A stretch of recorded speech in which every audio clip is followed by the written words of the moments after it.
पीछे 2 वीडियो में मैंने ध्यान में आने वाली बाधाओं के 2 कारण बताए थे, पार्ट 1 और पार्ट 2 में।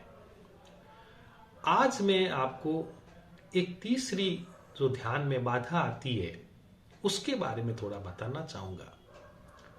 मित्रों, जो साधक लगातार ध्यान करते हैं, नियमित ध्यान करते हैं,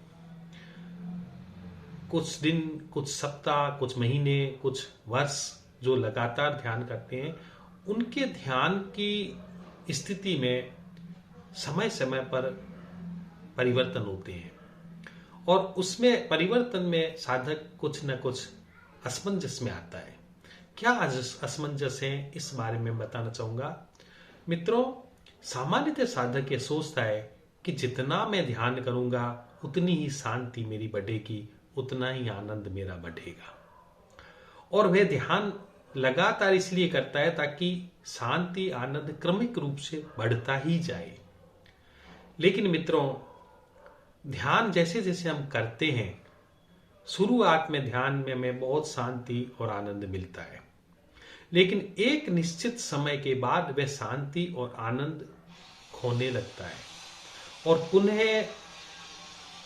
वैसी स्थिति आने लगती है जैसी एक सामान्य व्यक्ति की स्थिति होती है। उसका कारण है मित्रों, मन एक अति से दूसरी अति पर सदा डोलता है और ध्यान के समय भी यदि मन को शांति मिली है तो मन उसी तरह से पुनः अशांति में जाता है, क्योंकि मन का ये स्वभाव है। तो जब हम ध्यान करते हैं तो शुरुआत में मन, चूंकि अशांत मन ध्यान करता है, शुरू में जब हम ध्यान से जुड़ते हैं तो सामान्यतः अशांत होते हैं, संसार की भागदौड़ में लगे होते हैं, और तब हम ध्यान करते हैं तो उस ध्यान से हमें शांति मिलती है, आनंद मिलता है। यानी दूसरी अति से हम पहली अति की ओर आते हैं, शांति आनंद की तरफ बढ़ते हैं। लेकिन जैसे ही शांति और आनंद गहरा होता जाता है, बढ़ता जाता है, तो कुछ दिनों पश्चात जब शांति और आनंद एक स्थिति में आ जाता है तो पुनः रिवर्स गियर में जाता है, पुनः अशांत और बेचैनी टाइप की स्थिति में जाता है। और तब साधक को लगता है कि अरे, मैं इतना ध्यान कर रहा हूं, उसके बाद भी मेरे भीतर ऐसा क्यों हो रहा है। और अक्सर उस पड़ाव में साधक ध्यान छोड़ने लग जाता है। उसे लगता है विधियां बेकार हैं, ध्यान बेकार है, कुछ नहीं होना है, और वह वापस किसी दौड़ में लग जाता है।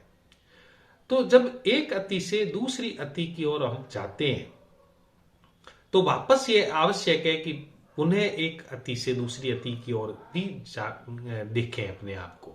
यानी जब हम शांति को पाते हैं, आनंद को पाते हैं, तो वही ध्यान जो शांति आनंद देता है कुछ समय पश्चात दूसरी अति की ओर भी ले जाता है और उसे साधक ठीक ढंग से देख नहीं पाता।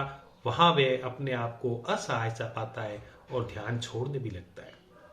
तो मैं बताना चाहूंगा मित्रों कि यदि ऐसी स्थिति हमारी ध्यान में आती है तो भी ध्यान को कंटिन्यू रखें, विधि को कंटिन्यू रखें।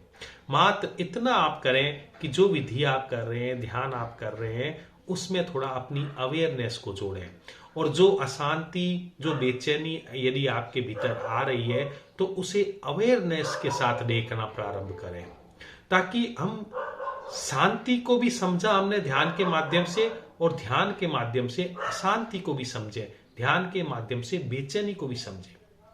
क्योंकि ध्यान का अर्थ मित्रों केवल शांति को समझना ही नहीं होता है।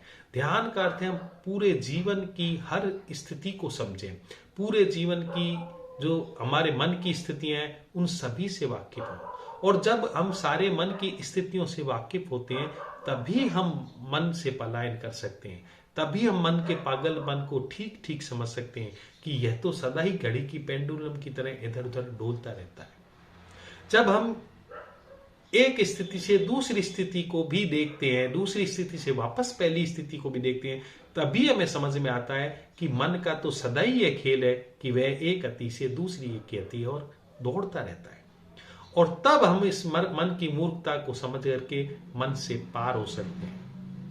तो जब हम अतियों में जिएंगे, ध्यान जैसी स्थिति में ले जाता है वैसी स्थितियों को भी देखना प्रारंभ करेंगे, उसे भी स्वीकार करते हुए ध्यान करेंगे, तो फिर हम एक तीसरी स्थिति में पहुंच सकते हैं जो मन के पार की स्थिति है, क्योंकि हम जब पूरे मन को देख पाएंगे तभी हम मन के पार हो सकते हैं।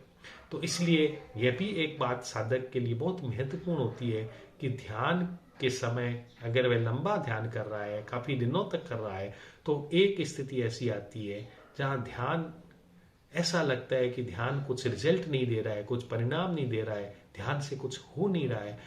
उस दौर को ध्यान में गुजारना बहुत आवश्यक है। तो कुछ समय पश्चात जब वह दौर गुजर जाता है तो पुनः ध्यान अपनी ऊंचाइयों को, जिसको हमने समझा है, अपनी ऊंचाइयों को लाता है और फिर वो सभी आयामों से हमें परिचित कराता है। और वास्तव में तो हम तभी ध्यान की स्थिति को समझ पाते हैं जब मन के सभी आयामों को हम समझ करके जीवन को ठीक ढंग से देख पाए। बहुत बहुत प्रणाम। Thank you.